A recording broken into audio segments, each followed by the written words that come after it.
Hello, Malcolm here, and today I have for you top tips from teens for teaching, or top teaching tips from teens. I think that's it. It's episode number 106 of Tuesday Teaching Tips, and I don't know about you, but I find talking to teenagers one of the more difficult parts of my teaching and preaching opportunities. And some of that's to do with teenagers, maybe, but some of that's to do with me and not understanding the best ways to communicate with the younger people in our congregations. I've read a couple of books on it, I have blogged about this in the past, but I still want to grow and learn better how to engage teenagers when they're sitting there. In a mixed audience, mixed congregation, I'm talking about teenagers, adults of all ages. How do we try and blend it all together in such a way that everybody has something for them? So what happened this last Sunday is we had a visiting speaker at the Watford Church of Christ. Heinrich Kurtz came to speak. He's, I think, about 25. Are you, Heinrich? Quite a bit younger than I, and it was wonderful to have him there, and he preached and did a super sermon, and you can watch that on the Watford Church of Christ YouTube channel if you like, and it's on the podcast feed as well. But I wanted to know, for the teenagers present, what it might be in the way that Heinrich as a younger person communicates that might help them. And so before he spoke, I asked the teenagers to please feedback to me what they felt was helpful, in what ways they found a connection between what he said and themselves, what made a difference for them. And so I would like to share with you today the feedback. Now, one of the teens rang me last night to give me the feedback. I'm very grateful. Thank you very much for that.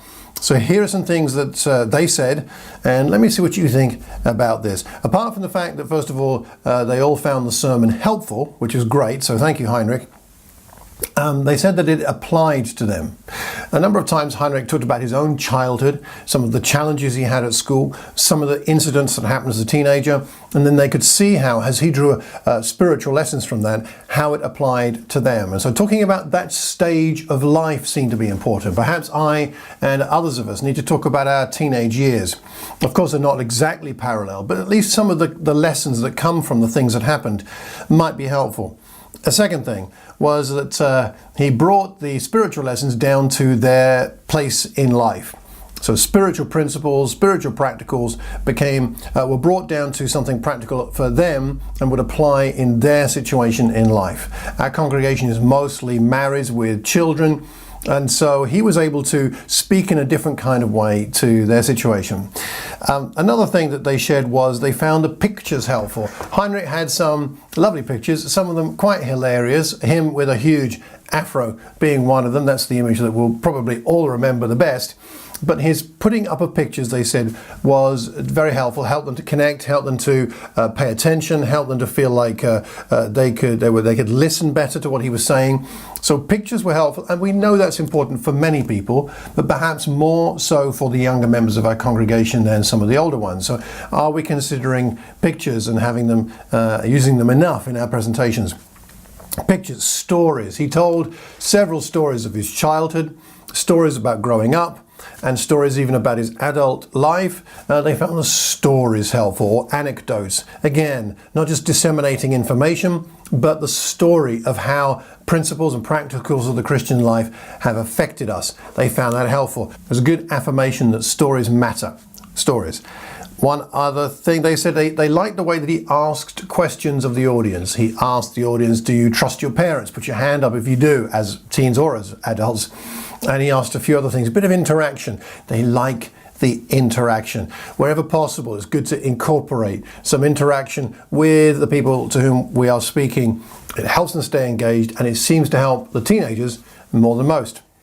Those were the main things they shared with me.